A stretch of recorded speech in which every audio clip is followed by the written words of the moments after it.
Well, now that we know how to calculate what a business demand will look like, how about working with suppliers? Because if retailers are busy, then that means suppliers are just as busy. So what are your tips for working with them? Yeah. So, I mean, that's with any business relationship, I think the most important thing is having a really good, strong relationship. And that is, it starts with clear communication, right? Having a really clear line of communication with your suppliers is incredibly important.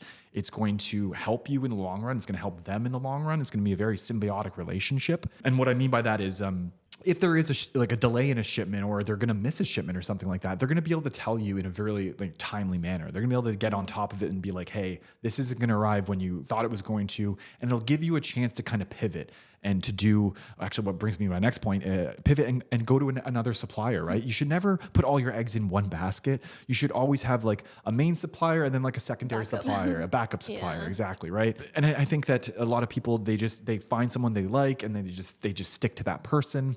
And that's great. But at the end of the day, things are always going to happen, right? So you need to be prepared for those moments and have that backup supplier. And then there's also just, this sounds easy enough, but order things ahead of time, like really get ahead of the movement, right? Because a lot of businesses, it's not uncommon for them to start ordering for the holidays at in summertime, towards the end of summer. I won't go maybe the beginning of summer, but more towards the end of summertime. Overprepared. Yeah, you don't want to be overprepared.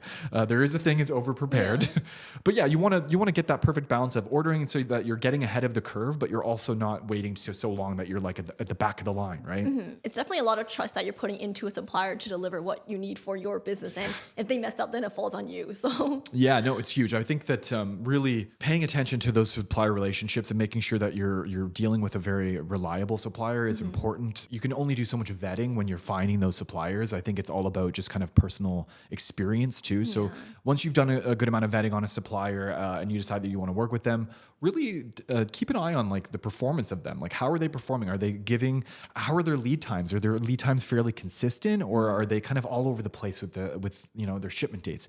And if that's the case, bring up any issues that you have. If their lead times kind of are all out of whack, let them know and be like, I'm sorry, you guys aren't reliable enough. I can't plan that well. All my numbers are all over the place. My safety stock, my order points, because you're not reliable enough, right?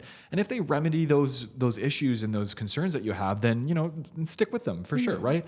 But if they don't, then it might be time to kind of look elsewhere for a supplier, because at the end of the day, their bad performance will eventually affect your performance, and then you're going to have a lot of angry customers.